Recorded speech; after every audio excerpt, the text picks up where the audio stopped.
Wilmington, Ohio.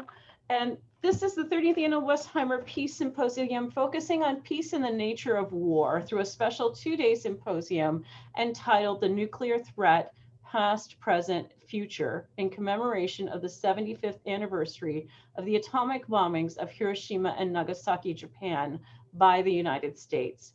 Thank you to all who are joining us via the live stream for this virtual keynote address and who have joined us here on Zoom. At this time, I invite Wilmington College President Erica Goodwin to provide opening remarks. Thank you, Erica. Thank you, Tanya. And again, our apologies for the technical difficulties, and my apologies to Susie, our speaker, who's been waiting patiently. But thank you for joining us tonight, and good evening. We are proud that we are hosting the 30th Annual Westheimer Peace Symposium. I'm Dr. Erica Goodwin, and it is my privilege and honor to be serving WC as its interim president.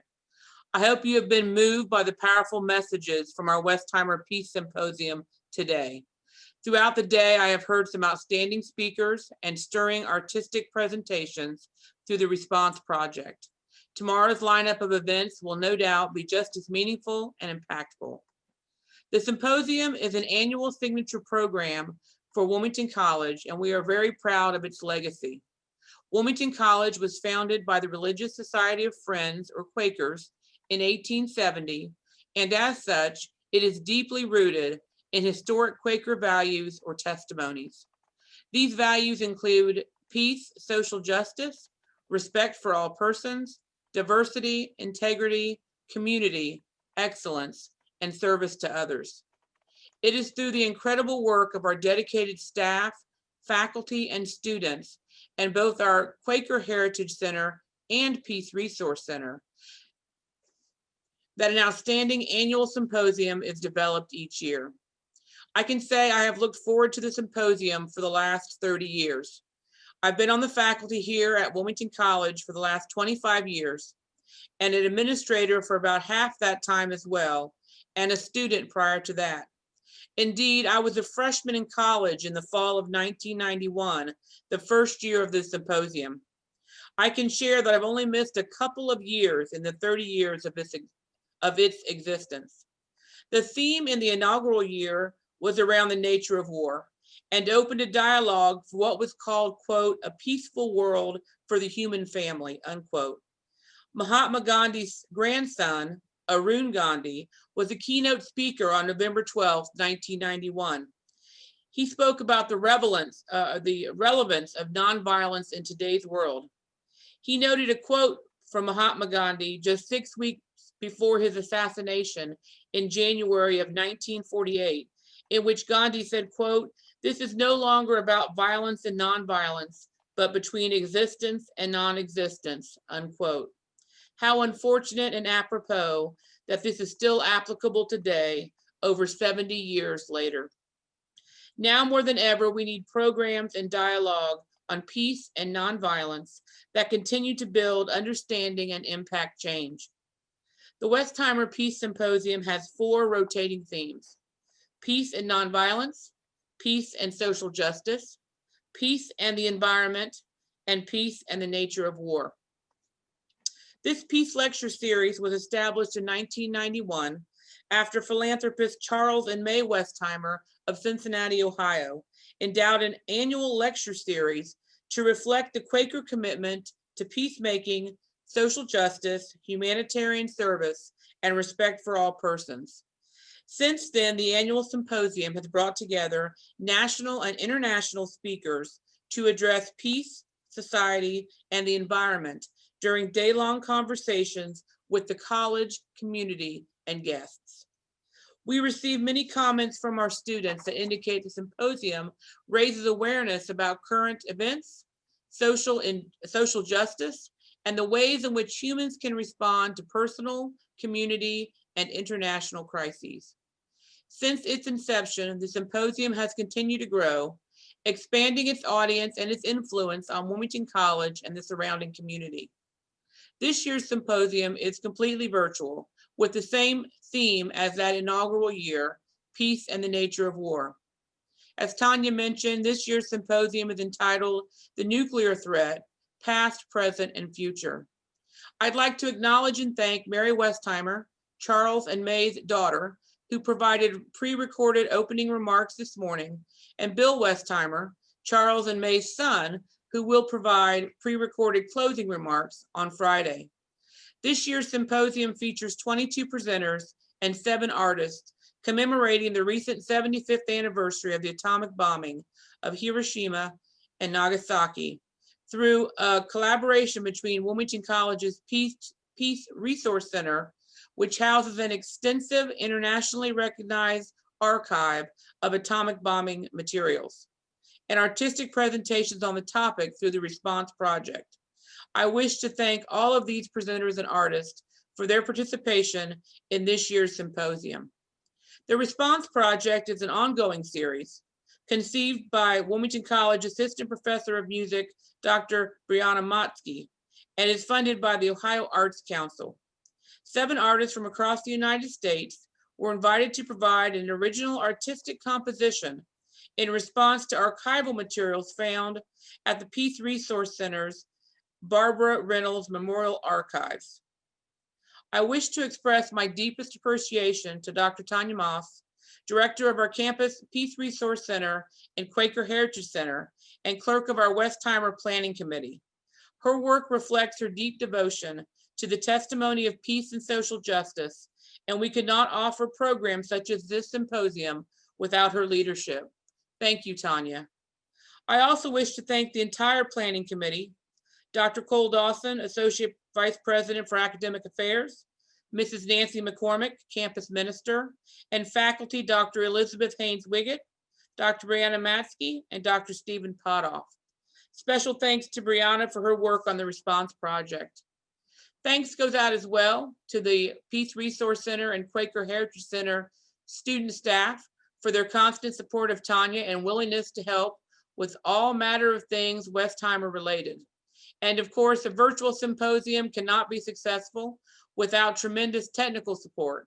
My thanks goes out to our campus experts who have worked so hard to make this program successful: Ashley Wellman, Mitch Blankspor, Brianna Matzke, Hannah Fugit, George Domitic, and all of our IT staff. And now, without further ado, I welcome Susi Snyder, joining us from the Netherlands, to deliver the opening keynote address, "Don't Bank on the Bomb, How Small Steps Lead to Lasting Change." Thank you all for joining us tonight. Thank you so much, Erica. I'll briefly introduce Susi before she starts. And Susi is here tonight to offer, as Erica mentioned, our keynote address entitled "Don't Bank on the Bomb, How Small Steps Lead to Lasting Change." Ms. Snyder coordinates the PACS ICANN Don't Bank on the Bomb research and campaign, and PACS's interim and she's a PACS interim humanitarian disarmament leader. She's an expert on nuclear weapons with over 2 decades of experience working at the intersect between nuclear weapons and human rights. In addition to the annual Don't Bank on the Bomb reports, Susi has published numerous reports and articles and has contributed to several recent books, most recently A World Free from Nuclear Weapons, this 2020. Susi represents PACS on the International Steering Group of the 2017 Nobel Peace Prize winning International Campaign to Abolish Nuclear Weapons. She is a 2016 Nuclear Free Future Award laureate. Previously, she was Secretary General of the Women's International League for Peace and Freedom at their Geneva Secretariat, President of the Women's International League for Peace and Freedom at the United Nations Office. She was named Hero of Las Vegas in 2001 for her work with indigenous populations against U.S. nuclear weapons development and nuclear waste dumping. Susi currently lives in Utrecht, the Netherlands, with her husband and son. Susi, thank you so much for being with us. We welcome you warmly, and I'll let you take it from here. Thank you so much, Tanya. Thank you so much, Dr. Goodwin, for those lovely opening remarks. Thanks everybody for joining us this evening. It's great to be here. I'm sorry we couldn't be together in person, but this is almost better because I get to be with you from my home and hopefully into yours. I really appreciate everybody who worked so hard to bring this event to life. Now tonight, I'm going to talk about money, I'm going to talk about power, and I'm going to talk about weapons. And I know that a lot of people think it's not nice to talk about these things. In fact, in my family, we learned that in polite society, you don't ask questions about what something costs, or for goodness sakes, never about what someone earns. And a lot of people really think it's kind of crass. We also don't talk about power, not in any specific way, not really. We talk about those elected people, or the corporations, or just some vague other. The idea of asking how much power someone has is akin to asking how much money. It's rude. It's impolite. But do you know what's really rude? Nuclear weapons are rude.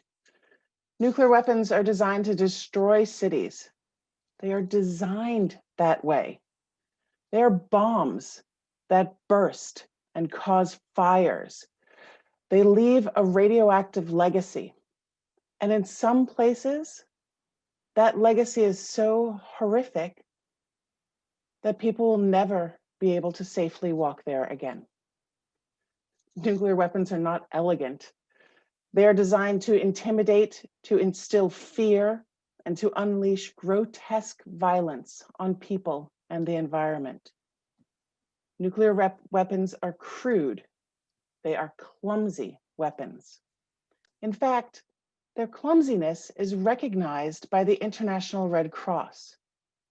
And they say nuclear weapons can't be used without causing indiscriminate harm. They can't be used without violating the fundamental principles that underpin the laws of war. Nuclear weapons are overwhelming. But soon, nuclear weapons will be illegal. Thanks to the efforts of governments, international institutions, and civil society, the Treaty on the Prohibition of Nuclear Weapons, the Ban Treaty, will soon become international law. And that treaty didn't just come out of nowhere. It was the efforts of a broad public and civil society who gathered and galvanized support for this disarmament initiative. And we are driven by a humanitarian imperative to work to strengthen international law, to protect people and the environment, to advance our society so we together can wholeheartedly reject old, clumsy tools of indiscriminate harm. We are the change makers. We have power. But it's not always nice to talk about power. And it feels kind of uncomfortable sometimes, especially if it feels like you're a person who doesn't have any power. And I don't have any nuclear weapons. I don't imagine anyone watching this has any nuclear weapons of their own. And so it can really feel like those 9 men who get to decide whether or not to fire the missiles, it can feel like they have all the power. But I'm going to tell you, they don't. They don't have the power to control public opinion, despite their best efforts to do so. And we know that because polls show that significant majorities in nuclear-armed countries want the bomb banned. Those 9 guys don't have the power to control other governments, although they really try. And let me give you an example. When we were getting ready to negotiate the ban treaty, we'd done all of these international conferences. There were tons of meetings here and there and everywhere. We talked about risk and humanitarian consequences and all of these different things. We tried to get a consensus solution. We tried for decades to get everyone on board, but it wasn't working. And finally, a group of brave countries said enough is enough. So they put forward a proposal to start negotiations on a new legal instrument to make nuclear weapons illegal. And the nuclear armed countries didn't like it. just like smokers don't like being told that smoking has to be done outside. The nuclear-armed countries knew taking this step to make the taboo against nuclear weapons an actual law, that would be the beginning of the end of the bomb. So they tried to fight it. We actually got hold of a memo that was circulated to NATO governments when the idea of negotiations really started to take hold. And they specifically asked other NATO countries to vote no on any vote that might start negotiations for a nuclear ban treaty. It was the US government that wrote the memo, and they asked the NATO international staff members to circulate it. And the memo went on to say, ban advocates seek to shift the focus to one that aims primarily to stigmatize nuclear weapons and nuclear deterrence. They weren't wrong.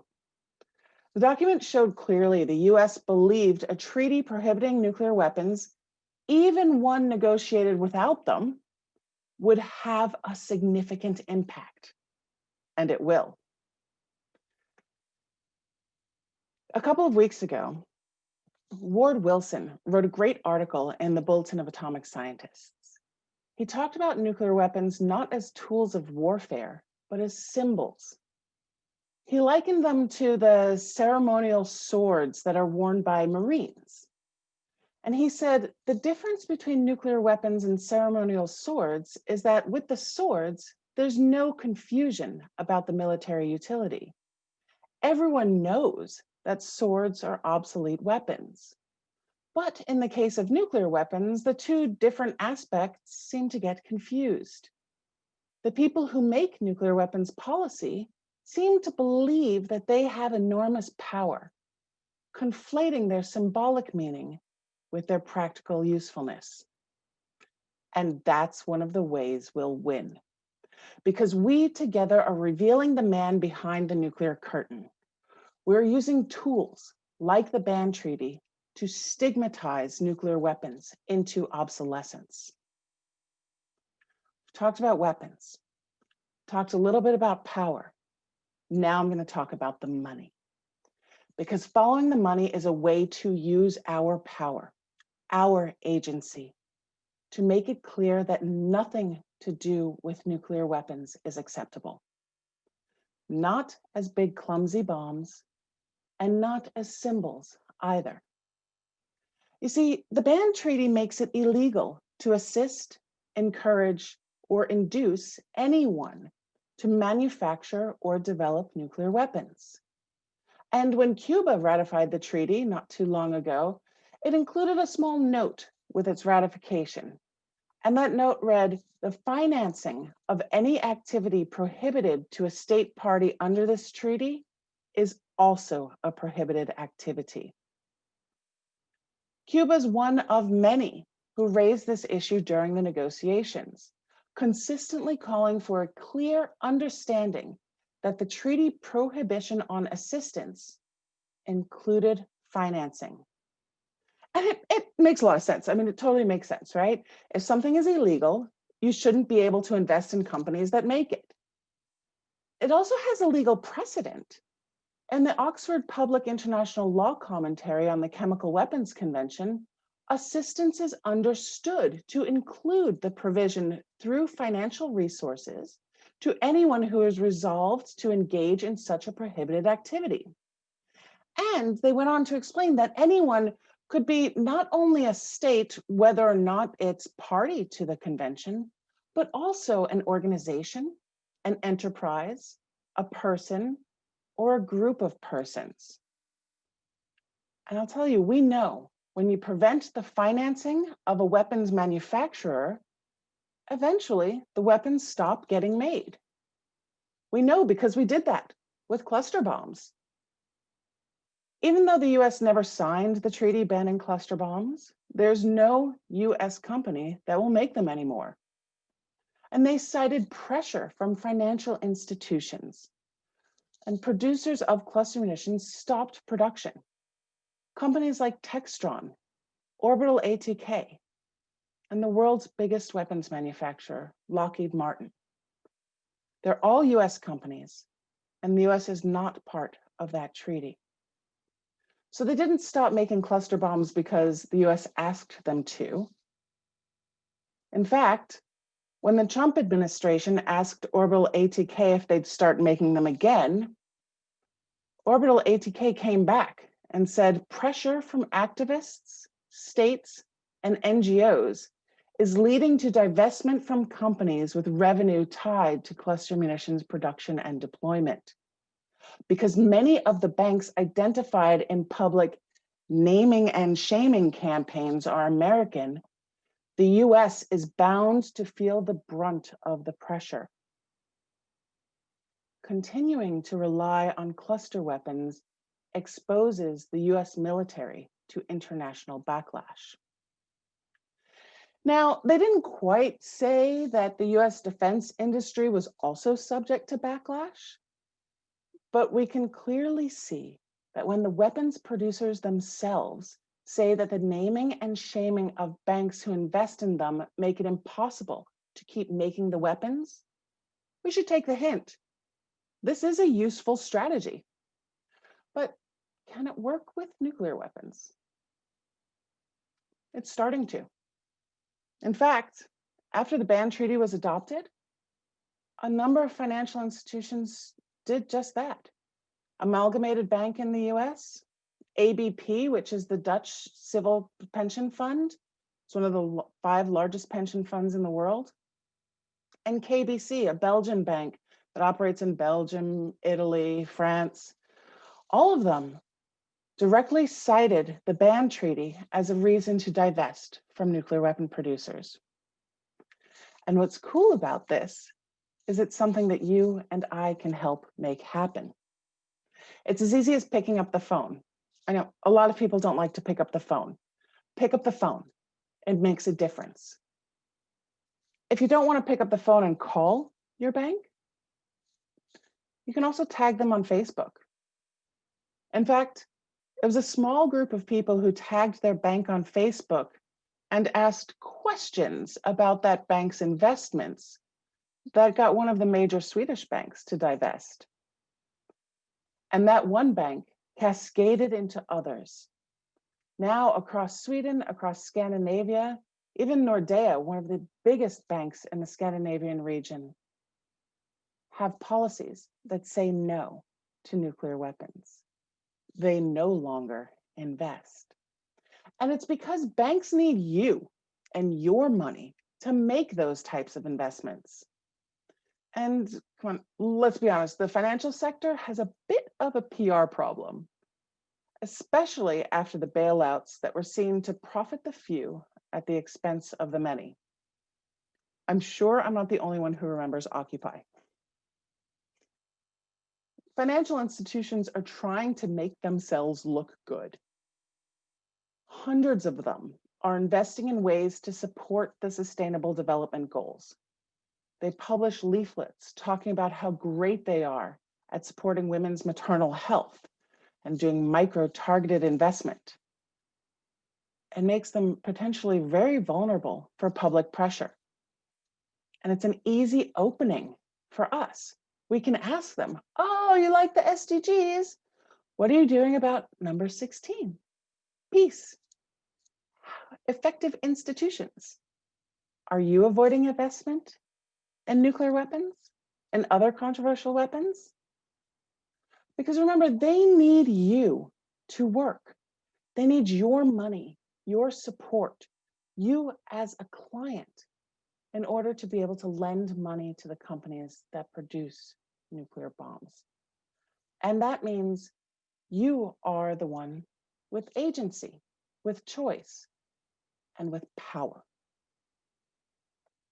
At the end of the day, there aren't that many companies involved in the production of nuclear weapons. We've identified about 30 of them. And it's pretty easy to cut 30 companies out of your investment portfolio. It doesn't take a lot of work. It doesn't take a lot of extra research. In fact, a simple phone call can make all the difference. See, those guys who can decide whether or not to launch the bombs, they aren't really the ones with agency in this situation. They're the front men, the ones stories get told about because those stories help to prop up the status quo and they discourage meaningful change. And the more those dudes sit in the spotlight, the easier it is for them to make you and I feel powerless. But what we have seen from the ban treaty, from the divestment efforts around weapons, is that we are not powerless. We are a civil society. We can end nuclear weapons. So I encourage us all to use our power, follow the money, stop it from flowing into the production of weapons. Take a small step, make some change. Because diplomacy, negotiation, cooperation, and these little steps, that is the real story of power. And it's our story together. Thank you.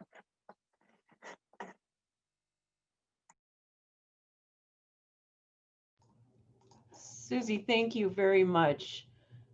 It's not often that people tell us that, that we are the ones who can do something about such a huge problem. And it's just very hopeful to hear this message. So thank you.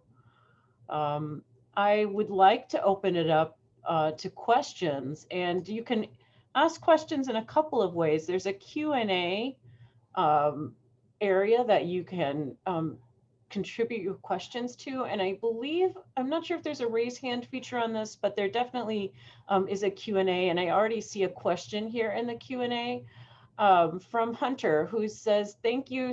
I'm not sure if you see them at the same time I do, Susie. I'll read it out for everyone. Thank you for speaking. I believe this speech was powerful by itself. Out of the three you mentioned, which do you think is the most important to tackle first? I feel like money would be a good route to tackle head on.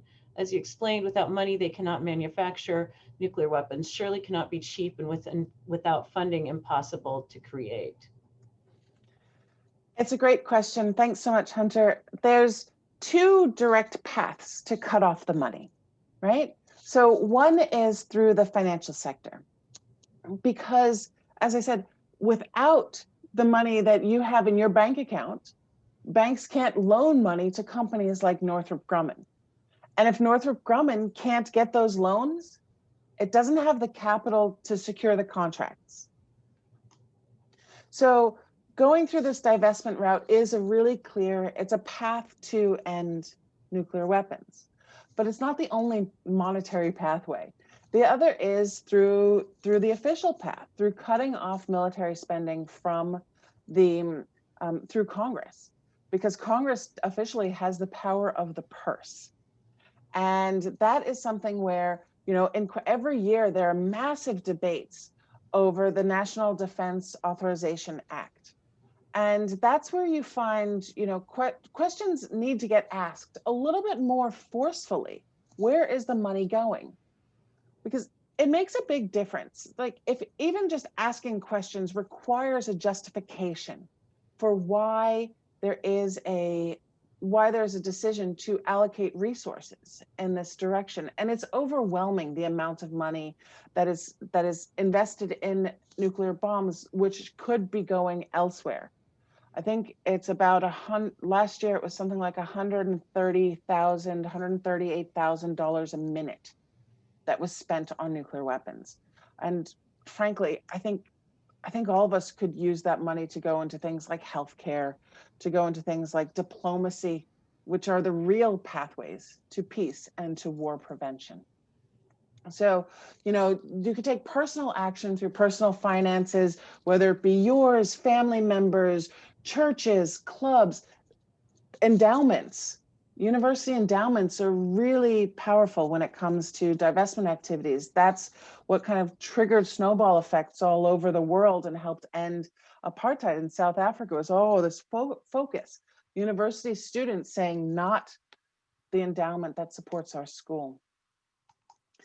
And so there are a lot of ways, and I encourage you to get more. I forgot to mention, we have we do this project, Don't Bank on the Bomb. It has a website with all this information as well. It's don'tbankonthebomb.com, and I'll drop a note into the chat around that. Thanks again, Hunter, for your question.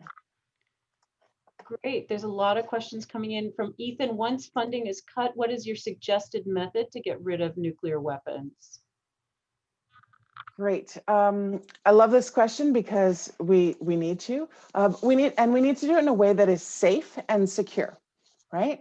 So there's some principles that were agreed about how you do disarmament generally. You want to do it in a way that's transparent so people know what's happening, know the plan. And you want to do it so it's verifiable, so you can prove that you actually did it, nobody cheats.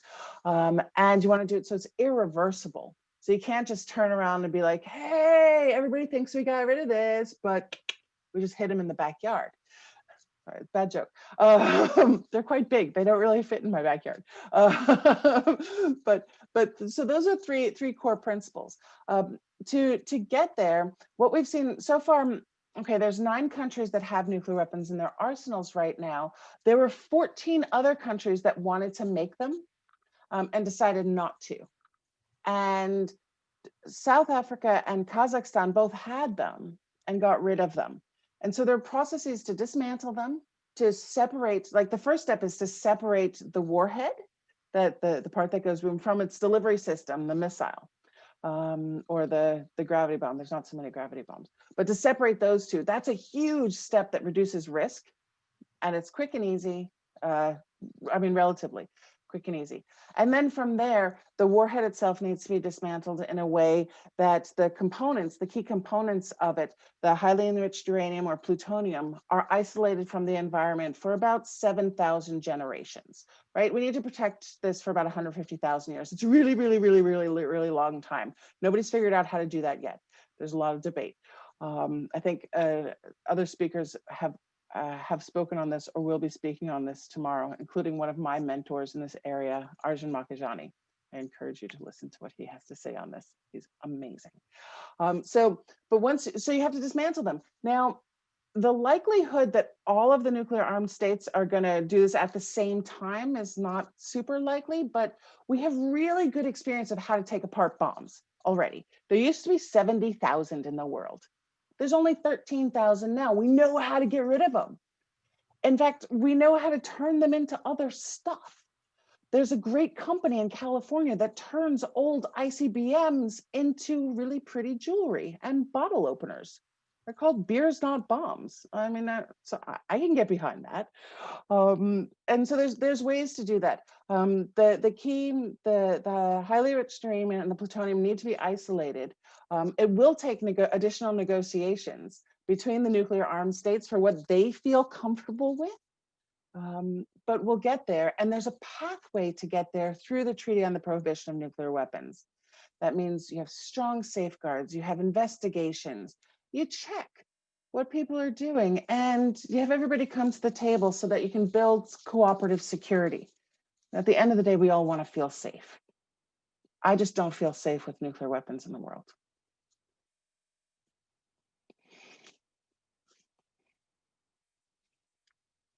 So. Susan has asked us, I think that one person alone, me, won't make a difference to my very large bank.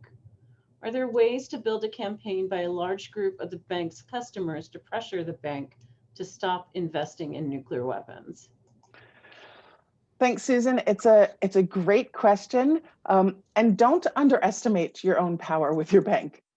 I'm not kidding. We have seen some very persistent individuals get through to the corporate social responsibility officer at a bank and actually get change. So really don't underestimate yourself. And even the big banks, even Bank of America, Wells Fargo, these are big banks with a lot of investments, but they do respond to client pressure. Of course, absolutely, it's better to go in with others. And there are some campaigns that are targeting some specific institutions. If you want to get in touch with me, I don't have the full list at the top of my head, but we're definitely tracking and trying to put people in touch with one another as much as possible. So please feel free to reach out to me. Let me know what bank you're looking at, and I can help connect you with others who are involved. There are a lot of great campaign activities happening all over the world.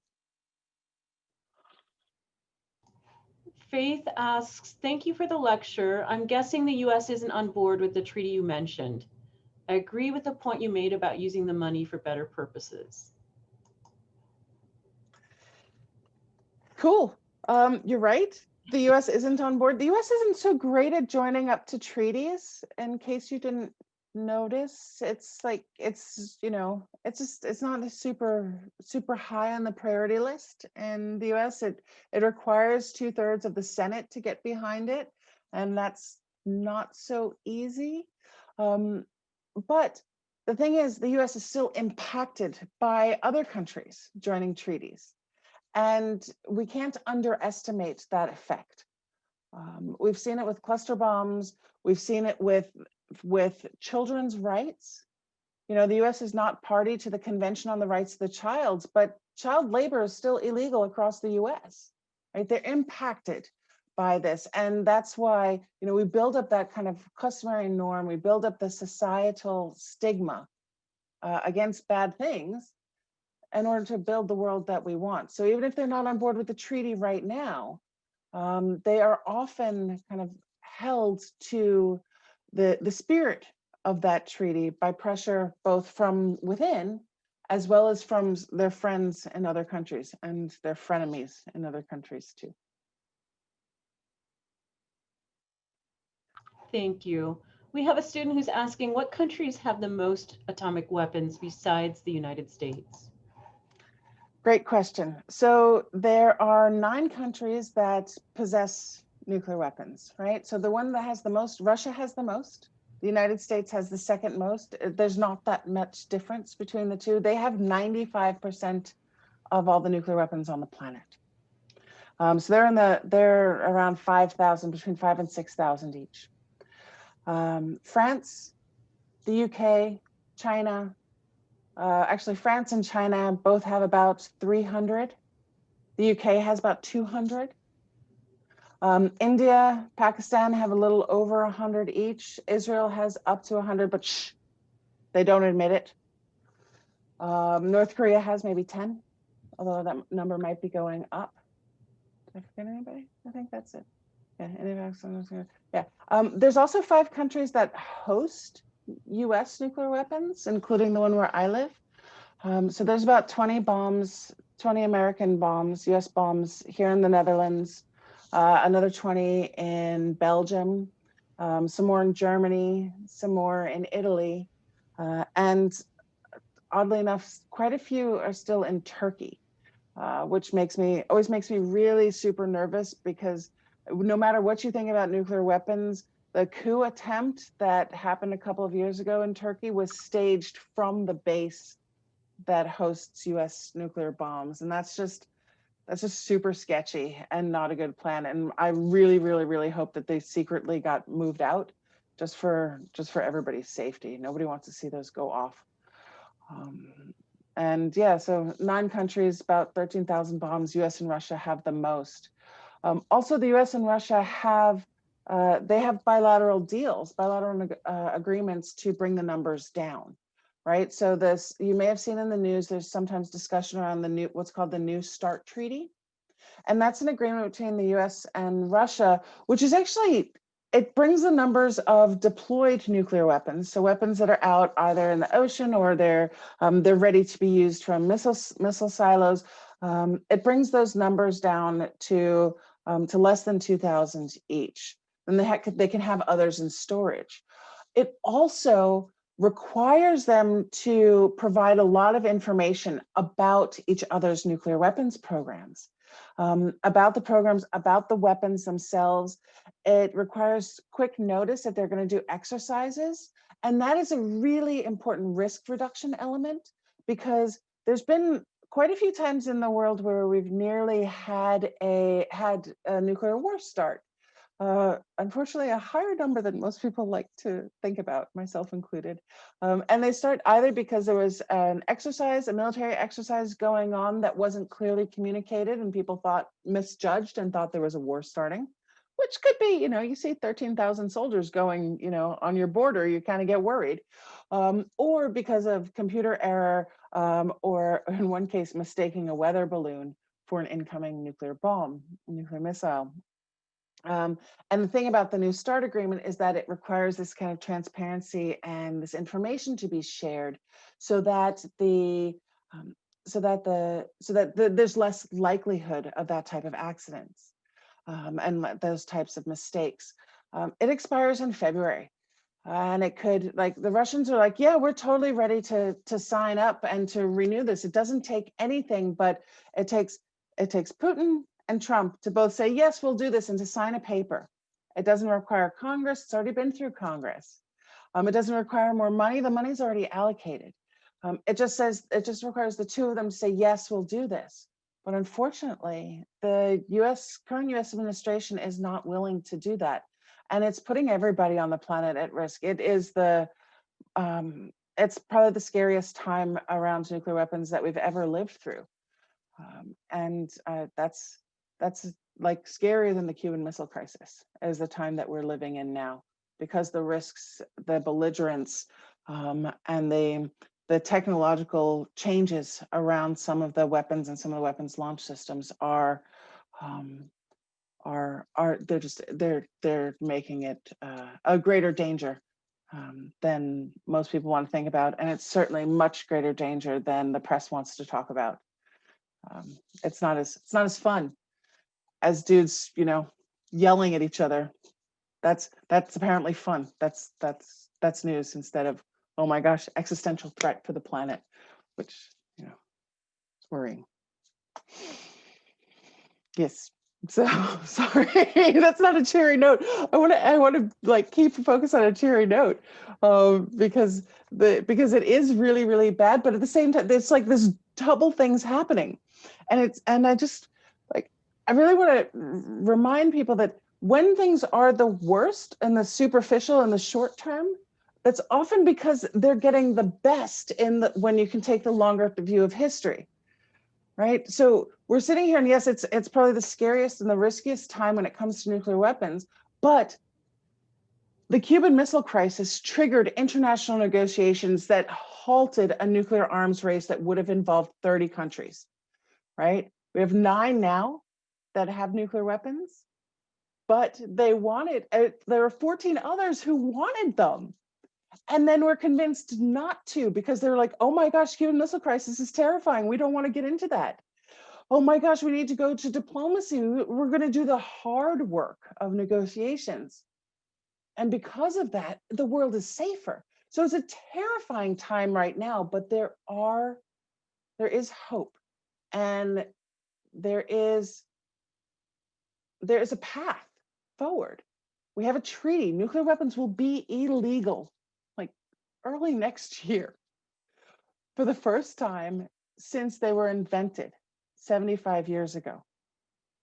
And that changes everything and nothing. It changes everything in the long view.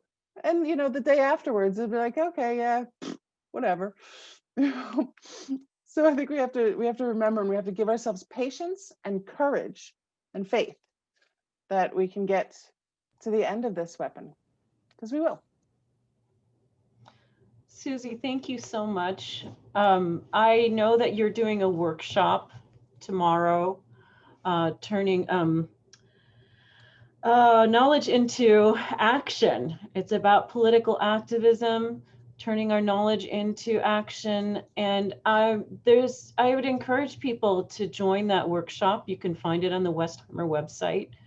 I really want to thank you, because I know it's about 1 a.m. right now where you're at, and you've been up a long time and with us at this symposium all day as well. So thank you so much for being up late with us. And if anyone has additional questions that maybe didn't get to Susie, I'm happy, you can send them to me by email, and I'm happy to field them and reach out to Susie with anything that you might have related to her work.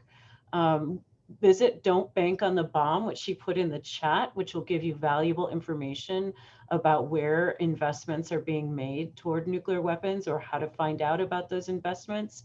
And we just really appreciate the work that you're doing And feel free to follow Susie on Twitter. She's there on Twitter and Instagram.